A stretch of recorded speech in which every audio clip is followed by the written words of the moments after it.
Good morning, Malcolm. Coffee. Hey, John.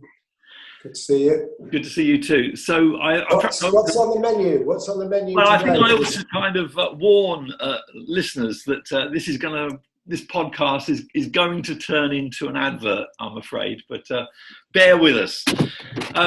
We're going to talk about rebuilding church after lockdown. That's our topic this morning. I think we're all very thankful the restrictions are coming off, though of course COVID is still very much around. And there are many Christians who really love one another, couldn't wait to get back to church, see each other again, which is brilliant. That's been nice. But even so, churches are not finding it easy just to kind of slip back into gear, to just click back in and get going again. So my first question is, it's about rebuilding. My first question is, why do you think that is? Why are we not just clicking back in? What are some of the sticking points to kind of just restoring everything as churches? Yeah, well, I think people are weary. Inevitably, this long road that we never anticipated makes people tired. I think uncertainty is another factor. Just knowing whether is it all going to come back again. People are kind of raring to go, but still kind of, they've got the brakes on, you know what I mean? It's like you're trying to pull away from the traffic lights, but you've got your handbrake on. You're wondering why you're not. It's a bit like that. I think that's a factor. And I just think physical tiredness. And a lot of pastors have had to learn new skills. And it's not our natural calling. We'd rather be on our feet to talk to people face to face. The other thing that's been on my mind about this is that COVID has kind of brought some tensions into churches, vaxxers and anti-vaxxers, masks, not masks, have the elders done the right thing in the way they've kind of freed things up? And, there are all sorts of things bubbling around. Although everyone's kind of back, there are still things bubbling under the surface. I don't really want to say anything about that. Yeah, I think that's true. That's tiring as well. Also, I think that we are always products of the culture around us. And there's been a kind of, there's a natural bent in all of us to laziness, isn't there? To take the soft option. And the Christian life requires a bit of self-denial at certain points. But the culture around us says, take your easy, eat, drink and be merry. Your time's your own. Christians can easily be influenced by that without realising it, can't they? That's the same old kind of comfort thing. For some churches, and this stood out for us yesterday. We were back in church yesterday. It was a great service, but for some churches, there's been a lot of coming and going during lockdown. We looked around our own congregation. Lots of old faces have gone. People have moved away, and thankfully, lots of new faces have appeared. But it's kind of like, it's not the same team. How does a pastor, get the church to gel? Because they don't know each other like before. Well, it's a bit like Premier League. They're buying all these people over the summer period, and then you think, well, who's he? But they have a pre-season. Well, the manager's got to sort them out when they start kicking each other instead of the opposition. No, I think that's true. It is a bit unsettling, but we mustn't be. I think we've got to take what's in front of us, haven't we, and be friendly to whoever's there and be warm to them. And we mustn't have this idea that somehow they're a threat, because they probably aren't. They're just looking for spiritual friendship and support. What do you think about? I know some kind of social things, some sort of welcome meetings for people who are new. Well, as long as we don't put them too much on the spot and scare them off, they don't have to tell the story. But I do think creating an environment. Our church, the new church we're going to, they have regular sort of church breakfasts and so on that people can come along to and just have a chill out time together, and then a Bible study that you could stay for or not. And it's quite relaxed, and that's really good.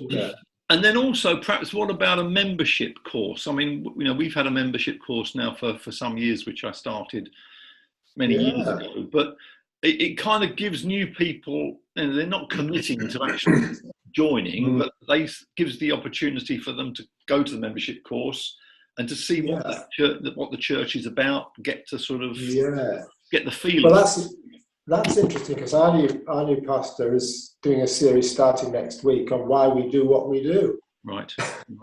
That's quite good, you know. Indeed. And people need motivating. I mean that's always a challenge, isn't it? For you talked about our laziness, that's how we Yes. are generally. People always need motivating, encouraging. How can Yes. pastors do that, especially at this time? You've got some kind of ingredients there. Yeah, well, I think your own demeanour is quite important. I'm not talking about being sort of stage managed, but you've got to present yourself to the congregation as feeling positive and seeing the positives. Remember, I think we've got to constantly remind people that what we have now is never going to be, it's not the ultimate. You know, we're people of the future, aren't we? Yes. And we've got to be joyful in what is ahead of us and pointing people forward to that. Also, I've just struck by some words in 2 Peter where Peter says the reason he's writing this letter is to stir up your minds by way of reminder that you might remember the words which are spoken before by the holy prophets. We've got to constantly be reminding people of what they've got and who they are. Yeah. And we're not conditioned by the culture around us, are we? Indeed. So that's kind of like the structure of so many New Testament letters, isn't it? First of all, the description of what you have, what you are as a Christian, before you move on to this is what you should do. Definitely. So you know the indicative before the imperative, as I remember being the thing. And I think, what do you think about clear vision? I think through lockdown, churches have kind of, you know, God bless them, they've kind of concentrated on just surviving, on getting through, and you know that they have. But people are going to be saying, well, what are we going to do now? Yes. Well, I think something evangelistic is good because it takes us out of ourselves a bit.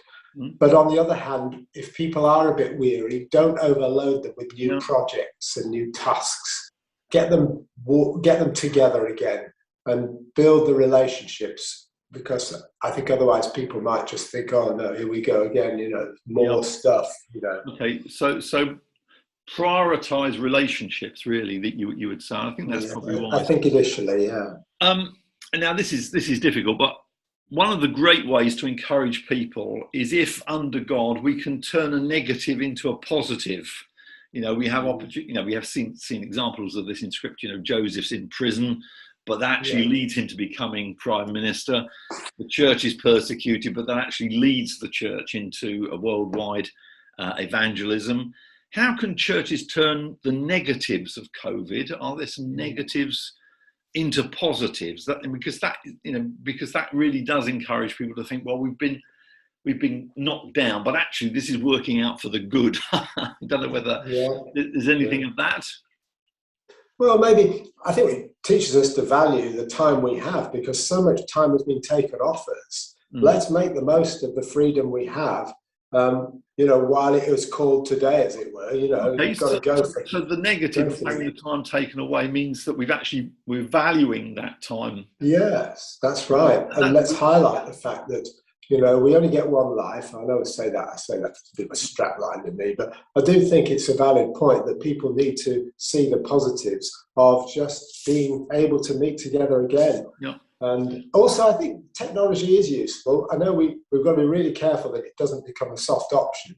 But on the other hand, you know, a lot of elderly people are more connected with their churches now than they were, which is good. Yeah. And I know one church where I think they're changing something of the children's work to become more families rather than just the children. You know, I think they've seen an opportunity there. So that the kids still have games and things, but there's a much more thing of bringing together the families, and I think that's likely to bring a new buzz. That's one thing I've come across.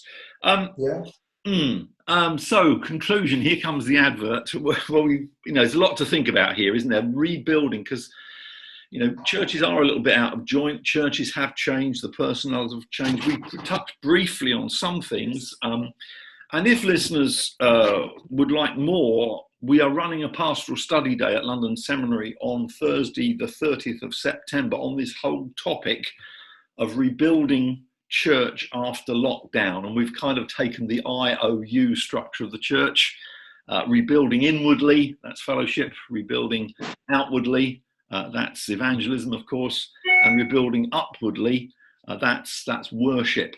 And those kind of three things do make a good way of thinking of the church in a whole way.